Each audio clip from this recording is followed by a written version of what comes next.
We are very excited about Gene Conference 2024, where we have brought the best speakers in the country and from other countries as well. This year we decided to expand our segments with new speakers from across the world, and we wanted to bring the boat back because we knew that had such a great reception last year. The Gene's Conference is a really unique and intimate setting that we are able to connect with many brilliant minds from all over the globe. My favorite memory of the Gene's Conference would have to be the boat.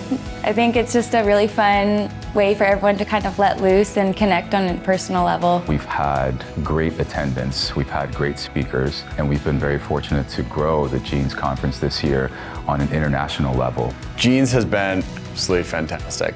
All the people are so excited to learn, and everyone's got such a collaborative spirit, so it's just really a dynamic environment. I'm proud to be a part of it. This one is one of my favorites. It's very intimate. You can talk to people one-on-one. People are taking these little nuggets that they can immediately apply to their day-to-day. We are about connecting the minds. These things have been lost in super large conferences, so this conference is really meant to just be about science and nothing else. I'm very grateful to our team for the work. It has taken about 6 months of preparation, but at the end it has paid off, and we are very grateful for that.